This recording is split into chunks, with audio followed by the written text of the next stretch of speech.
औज़ुबिल्लाहिमिनश्शैतानिर्रजीम बिस्मिल्लाहिर्रहमानिर्रहीम। अस्सलाम वालेकुम नाज़रीन, मेरी वीडियो का थंबनेल आप देख रहे हैं कि महबूब की तस्वीर पर सिर्फ 3 बार आपने दम करना है।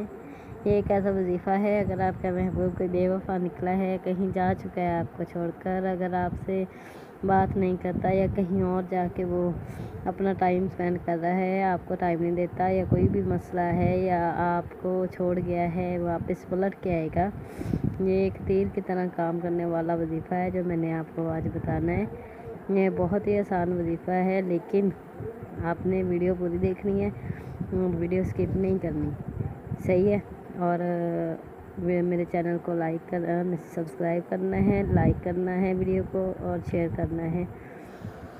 चले मैं चलती हूँ वजीफ़े की तरफ। बहुत ही शॉर्ट टाइम में बताऊँगी आपको मैं वजीफ़ा कुछ यूँ है। आपने बिस्मिल्लाहिर्रहमानिर्रहीम से शुरू कर लेना है।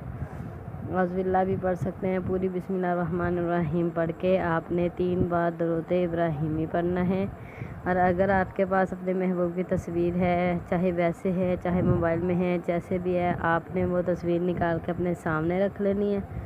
और आपने ये वजीफ़ा करना है, याद रहे, रात के आखिरी पहर में, सुबह होने से पहले, यानी कि तहज्जुद के टाइम आपने 2 रकात सलातुल हाजत के पढ़ने हैं। और उसके बाद आपने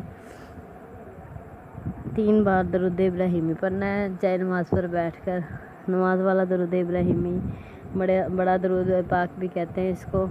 ये आपने पढ़ लेना है 3 बार। और उसके बाद आपने ये लफ्ज़ पढ़ने हैं, 2 लफ्ज़, मुहब्बतन या अल्लाह, फिदातन या अल्लाह, मुहब्बतन या अल्लाह, फिदातन या अल्लाह। फुल पक्का तसव्वुर और तस्वीर में अपनी नज़रें रख के आपने ये अल्फाज 313 बार दोहराने हैं। और उसके बाद आपने 3 बार दरूद इब्राहिमी पढ़ना है। ये 3 दिन आपने अमल करना है। 3 दम आपने डेली रात को उठ के तहज्जुद टाइम ये अमल करना है। 3 दम अपने महबूब की तस्वीर पर करने हैं।